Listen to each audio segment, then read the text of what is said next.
Bien, tengan un buen día, queridos alumnos y alumnas del ciclo anual San Marcos de la Academia DUNI. Soy el profesor Cristian Quispe Ruiz y voy a desarrollar con ustedes el curso de literatura. Bueno, el tema que nos toca trabajar hoy día se llama romanticismo europeo. Este tema corresponde a la semana número 7 de nuestro ciclo anual. Como ustedes verán, es un tema sumamente importante dentro del análisis de las corrientes o movimientos que existieron en el proceso de la historia de la literatura en Europa. Bien, siempre va a ser importante marcar nuestros objetivos. Siempre va a ser importante y necesario saber qué es lo que queremos con este tema, a dónde apuntamos, qué es lo que buscamos.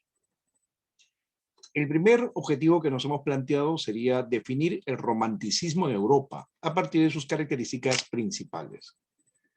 El segundo objetivo sería analizar la novela titulada Las cuitas o las penas, ¿no? Es lo mismo, del joven Werther. Para eso hemos escogido algunos fragmentos de la novela para poder caracterizar el contenido o los temas principales, primordiales de esta novela. Todo ello va a servir para resolver preguntas de examen tipo admisión, pero de manera pues bastante sólida, ¿no? Bien, ustedes pueden ver acá en este gráfico, en estos gráficos que estamos presentando, hechos fundamentales, hechos ciertamente primordiales en la historia tanto de Europa como también de América, ¿no? Por ejemplo, un hecho fundamental en Europa fue la Revolución Francesa. Aunque fue una revolución burguesa, pero igual fue importante porque dio paso al inicio de la edad contemporánea, ¿no? También podemos ver que la burguesía, como una clase social ya no emergente, sino ya en este caso absolutamente poderosa, toma las riendas de Europa. Y también podemos ver un hecho que sucedió en América, que fue la independencia de los Estados Unidos, que, valgan verdades, es un hecho sumamente importante, es un hecho sumamente fundamental porque va a cambiar también o va a dar inicio a la historia de un país que con el paso de los años se va a convertir pues en un poderoso país capitalista e imperialista, ¿no?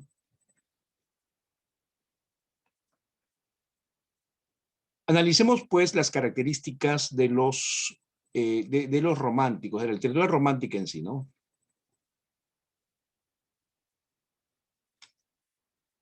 Número uno, el romanticismo literario se desarrolla desde finales del siglo XVIII, o sea, 1780, 1790 aproximadamente, y se dispersa por todos los países de Europa hasta mediados del siglo XIX, o sea, 1850 aproximadamente también. O sea, tampoco no es una fecha exacta, pero va más o menos por allí. Se inicia con un grupo denominado Sturm und Drang, Tormenta y Pasión.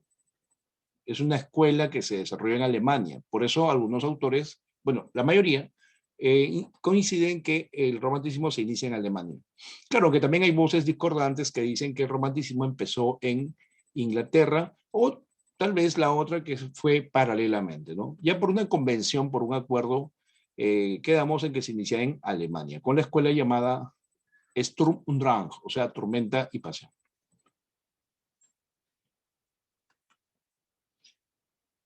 También deberíamos entender de manera bastante clara que el romanticismo se opone a una literatura anterior llamada neoclasicismo. Cuando hablamos de los neoclásicos nos referimos a la razón, a la imposición de la razón sobre los sentimientos, sobre el arte, en el arte en sí mismo, ¿no? En el arte y también en las ciencias. Los románticos se oponen a ese tipo de actitud, ¿no? Neoclásica porque les restaba o les quitaba la libertad, que es un hecho, como ustedes saben, sumamente importante.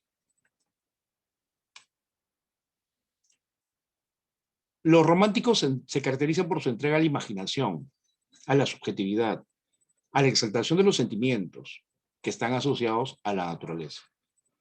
Todo esto va en oposición a la razón de los neoclásicos. O sea, vamos a decirlo así, los neoclásicos son racionalistas y los románticos son idealistas. ¿Qué les parece?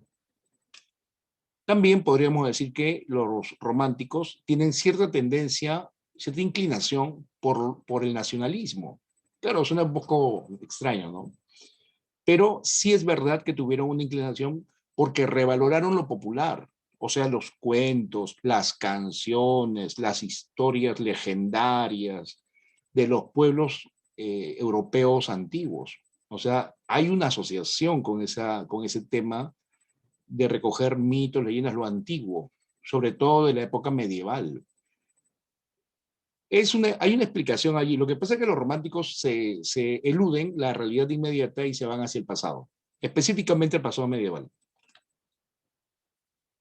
El romanticismo liberal busca destruir los dogmas, o sea, ya desde el punto de vista ideológico, los románticos son liberales. Ya buscan romper todo dogma moral, político, estético también, que los neoclásicos quisieron imponer. Su concepto entonces de lucha es la libertad de creación, la libertad de expresión, también de sentimientos, ¿no? El amor libre y también la libertad patriótica. En general los románticos de aquella época se podrían considerar algo así como liberales, ¿no? Liberales en sentido ideológico. Y el exotismo significa que los románticos suelen ubicarse, o sea, contextualizarse, ubicarse en lugares alejados de su realidad inmediata. Básicamente lo hacen en el pasado medieval, porque para ellos ese pasado medieval fue legendario y lleno de escenas, de hazañas caballerescas. ¿Qué les parece? Interesante, ¿no? O sea, hay una temática, porque el caso del romanticismo tiene vertientes, ¿ah? No es uno solo, no es unificado, ¿no? Hay un romanticismo alemán, romanticismo inglés, hay un romanticismo francés, hay un romanticismo español. Incluso también hay un romanticismo hispanoamericano.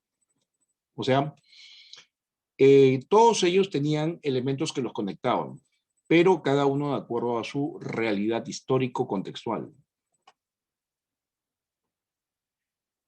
Autores del romanticismo hay varios, pero hemos escogido los más destacados para nosotros. Tenemos a Walter Scott, asociado al romanticismo histórico en Inglaterra, con una novela titulada Ivanhoe. Un personaje importante de este romanticismo inglés es Robin Hood, un ladrón. Pero ¿a quién le robaba? ¿A quiénes le robaba? Le robaba a los ricos y se los daba a los pobres. O sea, era idealista. Otro romántico fundamental es Víctor Hugo, francés, ¿no? Está asociado al romanticismo francés y, bueno, obviamente una de sus novelas fundamentales sería Nuestra Señora de París. También tiene otra novela, han escuchado seguramente ustedes por allí, que se llama Los Miserables. Y llegamos a uno de los más conspicuos representantes del romanticismo, que se llama Edgar Allan Poe. Sinceramente, personalmente a mí me gusta bastante la literatura hecha por Edgar Allan Poe. Ustedes seguramente también han escuchado, ¿no? Es el primer maestro del relato corto. El Gato Negro, seguramente han escuchado, ¿no? Uno de sus cuentos más importantes, más famosos, pero no es el único. Yo tengo acá una colección de sus cuentos que, bueno, la verdad, siempre es una delicia, ¿no? Volver a leer. Vamos a hablar de un autor, de un romántico alemán. Se llama Johann Wolfgang Goethe. Ahí lo tienes. Él es el autor de Las cuitas del joven Werther.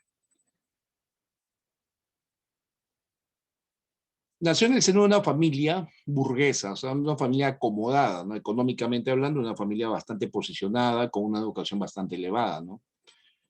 Y bueno, de repente eso también le sirvió para su formación. ¿Por qué? Porque eso le da libertad para frecuentar círculos intelectuales de la época, literarios, artísticos. de esta escuela llamada Sturm und Drang, en la cual él participó también. Esta escuela se llama Tormenta y Pasión, o Tormenta, como dice acá, e Impulso. En sus obras vamos a demarcar dos líneas, una línea neoclásica, con influencia neoclásica, pero también hay otra línea romántica. Entre finales del siglo XVIII y comienzo del XIX escribió poemas, o sea, también era poeta, también hizo obras teatrales y también hizo novelas, mostrando en cada una de ellas un notable desempeño erudito, un conocimiento pues bastante interesante.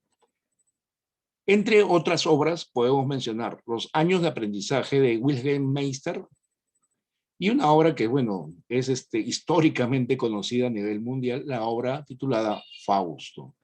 Fausto es la historia de un hombre que envejece, un doctor que envejece, eh, y como ya es mayor, ya es un anciano, le llega pues el amor, ¿no? Como no tiene solución, entonces hace un pacto con el diablo, Mefistófeles. Entonces, en esta obra, ustedes van a notar pues una interacción bastante peculiar. Es como decir un pacto con el diablo. Algunos de repente están recordando una tradición de Ricardo Palma, eh, donde un anciano, también un personaje, hace un pacto con el diablo. Similar, ¿no? Solamente que esta obra pertenece pues al romanticismo alemán, con sus características también peculiares. Vamos a analizar la novela titulada Las penas o las cuitas del joven Werder. De repente lo encuentras con ese título, ¿no? Penas. Penas es sinónimo de cuitas. Obviamente se dice penas, tristeza, porque el personaje pues representa ese sentimiento, ¿no? ¿Cuáles son los temas que tenemos que tocar acá? Bueno, vamos a hacer esto, ¿no? Vamos a tocar los temas, la estructura de la obra, también el género y también la especie. ¿Cuáles son los temas? A ver, el tema 1 sería el amor prohibido, el amor vedado. También el deseo amoroso, la exaltación de la naturaleza, que es lo común en los románticos, y también una crítica a la vida de los burgueses. Podríamos entender que la vida de la burguesía, la vida burguesa, se refiere a la vida de la gente en la ciudad, porque esa vida es, entre comillas, pues acomodada, supuestamente, pero también así como está acomodada en algunos casos, también está llena de prejuicios. Pero lo que se critica son esos prejuicios y todo lo que ello conlleva, porque se nota claramente que el personaje principal no está asociado a cosas como, por ejemplo, el noviazgo o el matrimonio, que son conceptos burgueses, no se olviden. ¿Ya? La novela tiene una nota del editor y dos partes. El género es narrativo y la especie es novela epistolar. Le llaman así porque es un conjunto de cartas que el personaje principal, el protagonista, le manda a su amigo que se llama Guillermo, para contarle todas sus penas de amor, todas sus cuitas. Y también se podría decir que es una novela intimista porque incorpora de alguna manera algunos elementos autobiográficos, lo que le ocurrió al autor de la novela, ¿no? Eso es lo que tratan de decirnos, que está basada en alguna relación, una vida que tuvo, algún hecho de su vida personal, ¿no? Del autor. El narrador es protagonista porque cuenta su historia. O sea, el mismo personaje Werder cuenta su historia, lo que le ha pasado en ese trayecto, en ese tiempo. La narración es lineal porque empieza algo así como en enero y termina en diciembre, ¿no? O sea, no tiene retrocesos en el tiempo. Solamente va nada más, ya no regresa, va. La descripción es subjetiva y se muestra mucho la idealización de Carlota, que es el personaje femenino. Ya se llama idealización, se dice idealización porque el personaje la imagina mucho. O sea, vamos a entender que Carlota tiene una fisonomía, pero él en su mente la imagina mucho más bella o de repente mucho más sublime, ¿no? Es algo característico de los románticos, idealizar extremadamente a su musa, ¿no? Vamos a notar también dentro de la novela oposiciones. Una parte interesante porque se compara el campo, que es la naturaleza, el campo, la vida libre, la libertad, con la ciudad, que es la burguesía, que es la vida apretada, que es la vida llena de prejuicios, etcétera, ¿no? Cómo te vistes, dónde vives, cuál es tu apellido, cosas así como esas, ¿no? También, por ejemplo, una oposición entre Werder, que es el sentimental, y el Berto, que sería el racional. ¿Ya? Y también otras oposiciones como por ejemplo la de Werder y su amigo Guillermo, ¿no? A Guillermo se le nota más sensato, en cambio a Werder se le nota un poquito más desequilibrado, ¿no? Hay una identificación constante con el campo, con la naturaleza, que es el ámbito en donde la persona muestra todo su desplazamiento, todo su derecho a la libertad, ¿no? Es donde se siente mejor. Y también hay paralelismos porque se cuentan, por ejemplo, una historia paralela a la del protagonista, ¿no? Bien, hasta allí una estructura un análisis formal de la obra Las cuitas del joven Werder. ¿Quiénes son los personajes? Los personajes son nuestro joven amigo Werder, que es un joven idealista, fetichista, espontáneo, sensible, apasionado. La bella dama Carlota, hermosa, linda, que encarna el amor vedado, el amor imposible, ¿no? Que siente Werder por ella, ¿no? Y también Alberto, que sería el tercer personaje que representa lo racional, la vida burguesa, ¿no? Es un personaje decente, es racional, la razón. Eso totalmente opuesto a Werder. Ahora, no vayas a confundirte, no vayas a pensar que es un triángulo amoroso. No, eso es falso. Acá no hay ningún triángulo amoroso. En todo caso, eso no es lo que ocurre. De repente eso es lo que ocurre en la mente de Werder, pero eso no ocurre en la novela en sí. O sea, no es que la chica haya estado con dos hombres, no, jamás. Ella tiene su novio, que luego fue su esposo, que es Alberto, pero Werder se hizo demasiadas ilusiones con Carlota. Se ilusionó, incluso se podría decir que se obsesionó.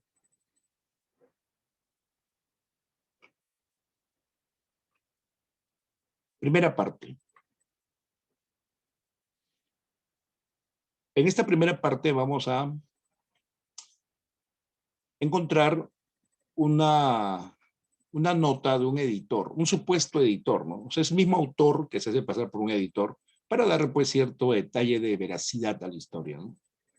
Pues dice que ha recogido las cartas del joven Werder y las ha acomodado, las ha ordenado y va a publicar la historia. Como él dice acá, ¿no? Acá dice, mira, he reunido con esmero todo lo que he podido sobre la historia del pobre Werder y les ofrezco aquí a sabiendas de que me lo agradecerán. Es un trabajo que que el editor supuestamente está haciendo para beneficio pues de los lectores, ¿no?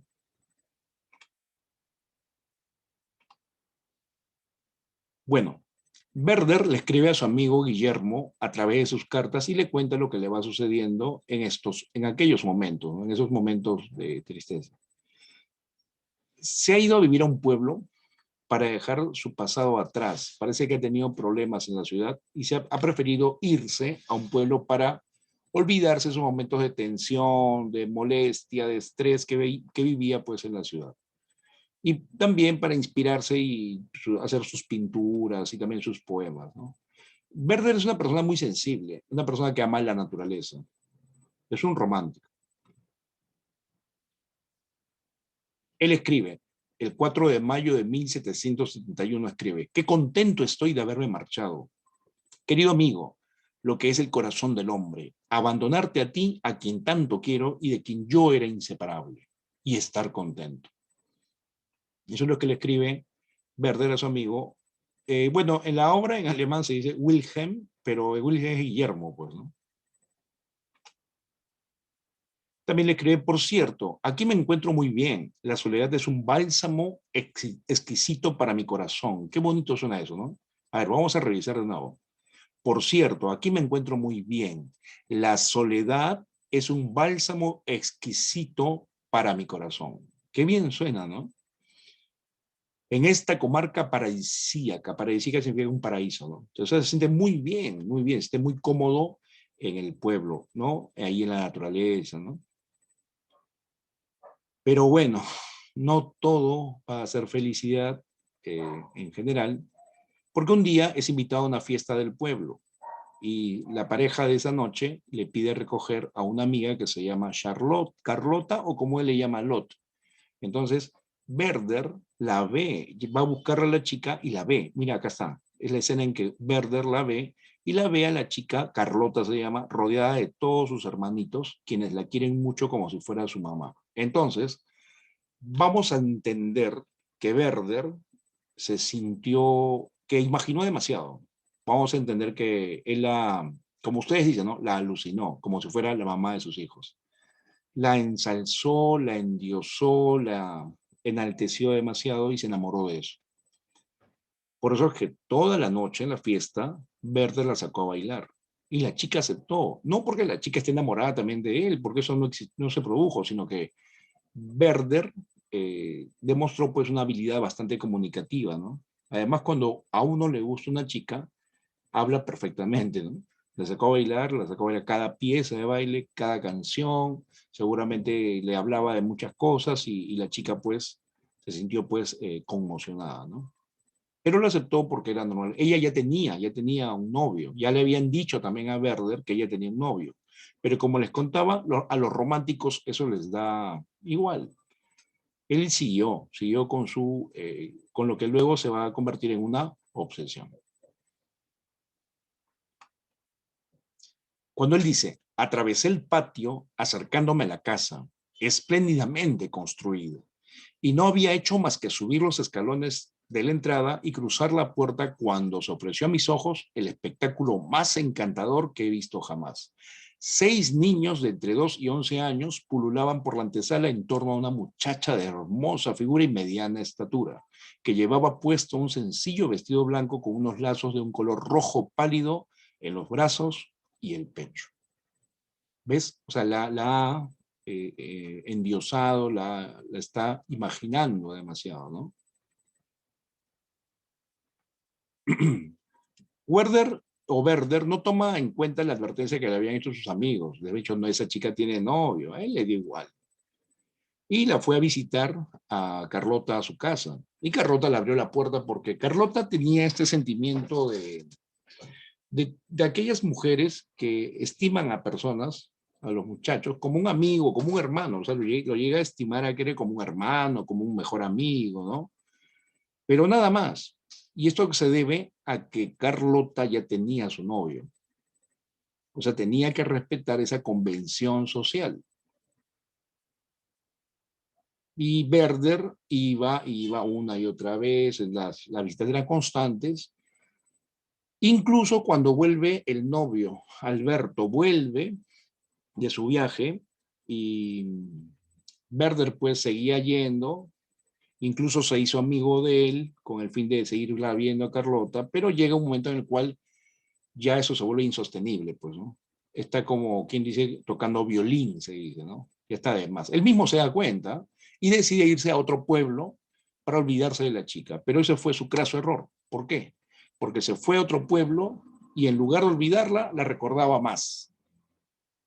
¿No? ¿Y por qué? Porque se había llevado un lazo de la chica y olía ese lazo todos los días. Eso es lo que se llama fetichismo. Se llevó el lazo de Carlota y todas las noches la recordaba con mucha mayor pasión que antes. O sea, por las puras se fue. El 30 de agosto él escribe, desdichado, ¿acaso no eres un necio? ¿Acaso no te engañas a ti mismo? ¿Qué significa toda esa pasión delirante sin fin? Solo tengo plegarias para ella. En mi imaginación no aparece otra figura que la suya y todo lo que hay en el mundo lo veo solo en relación con ella. Ahí se nota claramente que ese sentimiento, que ese amor ya se ha convertido en una obsesión, ¿no?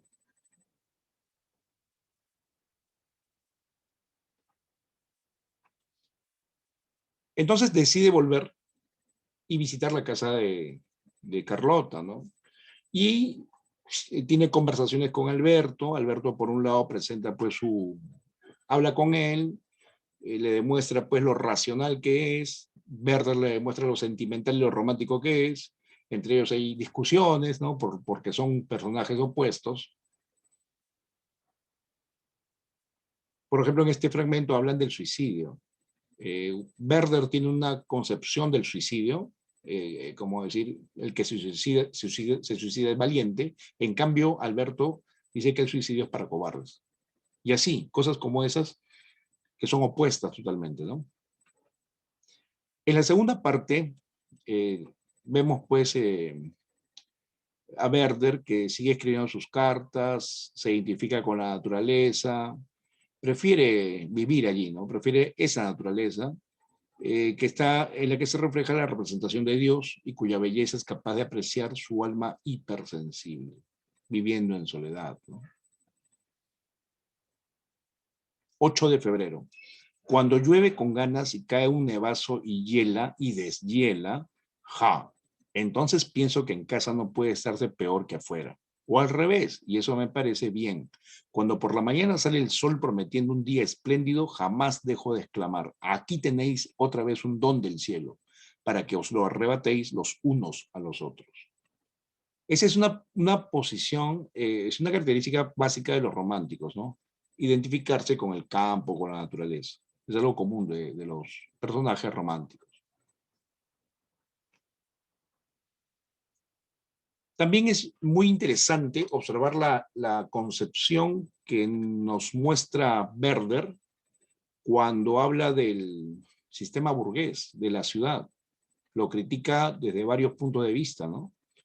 Porque habla de la forma de vestirse de la gente. Tú sabes que la gente de la ciudad es muy fijona en la ropa, en la billetera, en el apellido, en la casa, en la escuela, ¿no? O sea, se ha creado ese prejuicio. Entonces lo que hace Werder es criticar ese sistema de vida. Entre otras cosas, porque el amor ya no es algo, pues, verdadero, ya no es algo sentimental, sino el amor es incluso hasta un comercio. O sea, la gente ya no se casa porque se aman, sino se casan por juntar patrimonios, por juntar dos casas, terrenos. O sea, ya el sentimiento se ha perdido. Otro detalle también que podemos destacar, como les comentaba hace un momento, sería el fetichismo. El fetichismo es cuando nos obsesionamos con algo, ¿no? Mayormente sentimental. Bueno, en este caso, Werder, aparte del lazo, también tuvo cierta obsesión con la ropa, porque él se vestía así, ¿no? Tenía su traje azul, ¿no?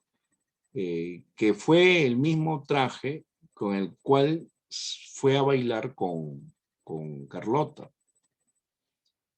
Bueno, no era exactamente el mismo, ¿no? Sino que era el mismo modelo, porque el anterior que tenía se había desgastado y se había hecho otro, pero igualito, con la misma tela, el mismo color, todo, ¿no? O sea, tenía cierta ya fijación, hasta con la ropa. Y eso se llama fetichismo.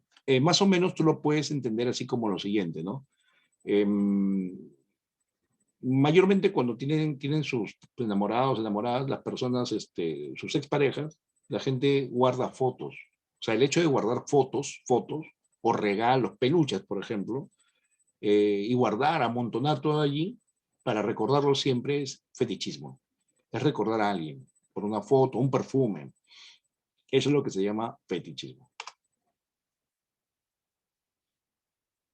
Werder decide ir a verla a Carlota, ya decidido a todo. Ya perdió incluso la cordura, ¿no? Está loco. La va a ver y Carlota le abre la puerta, como toda amiga, como toda persona que llega a estimar pues a alguien, ¿no? Como una hermana. Pero Werder se equivocó y la besó. Cometió un gravísimo error. Él no se resistió, dejó que se soltara de su abrazo y fuera de sí se postró delante de ella. Lot se apartó y en la angustia de la confusión, temblando entre el amor y la ira, le dijo, es la última vez. Werder, no volverás a verme. Lo que pasa es que Werder la había besado en la boca y eso se paga con sangre, pues. La chica se molestó mucho, se encerró en su dormitorio. Le dijo, vete, es la última vez, no volverás a verme. Y él le tocaba porque él le estaba diciendo que la amaba, pero eso ya era incorrecto porque ella ya estaba casada. Esa fue la última vez que se vieron. Fue la última vez. Él vivía pues atormentado, se fue a su casa atormentado y en el día de Nochebuena, Werder mandó a su criado a pedir unas pistolas a la casa de Alberto. Bueno, ocurrió lo que tenía que ocurrir, ¿no? Carlota lo atendió al criado y le entregó las pistolas, un poco asustada porque tenía el temor de que algo podría pasar, ¿no? Algo malo, nada bueno. Y es verdad, cuando el criado llega a la casa de su amo, de Werder, le entrega las pistolas y Werder pues olía las pistolas, porque las pistolas las había limpiado Carlota, ¿no? Y allí sentía el perfume de ella, ¿no? Sentía el perfume. Se da, él cree, imagina, que lo que le está diciendo Carlota es que se suicide, se mate, para que le demuestre su amor, fíjense. O sea, ya es una obsesión eso, pues, ¿no? Así le dice, han pasado por tus manos, les has quitado el polvo, las beso miles de veces, tú las has tocado y tú, Espíritu Celestial, favoreces mi decisión, ¿ven? Y tú, Lot le dice a Carlota, me entregas el instrumento, tú, de cuyas manos yo deseaba recibir la muerte y ¡ay! Ahora la recibo. Qué terrible, ¿no?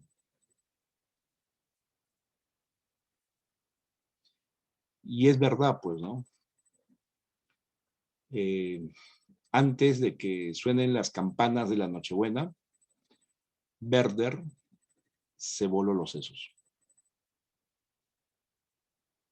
Es terrible, ¿no? Al día siguiente lo encontraron. Se había volado la cabeza. Todavía no estaba muerto, pero ya no quedaba casi nada de él. Las personas que trabajaban en su casa se asustaron, lo cuidaron, pero ya no se podía hacer nada. Ya estaba como se dice, moribundo, ¿no? Y bueno, terminó sus días de sufrimiento cuando muere aproximadamente al mediodía de esa mañana, ¿no? Bueno, como ya él no puede escribir las cartas, entonces el editor nos cuenta que él es el que va a explicar lo que pasó, ¿no? Averiguado, ¿no? Nos cuenta lo que pasó ese día, esa noche buena. Y la verdad es que no lo pudieron enterrar bien porque el problema era que un suicida no podía entrar en un cementerio, no lo deja. La religión católica impide eso, pues, ¿no? Y lo tuvieron que enterrar más allá. Triste, ¿no? El cura no le quiso dar los santos óleos porque se había suicidado. Qué triste, ¿no? Al final la gente temía mucho por su situación, ¿no? Por la situación de la chica de Carlota, porque ella, bueno, temían de que se vaya a matar también, ¿no? Pero no pasó esto. Bien, allí terminó nuestra novela titulada Las cuitas del joven Werder. Muchísimas gracias por tu atención. Espero verlos nuevamente.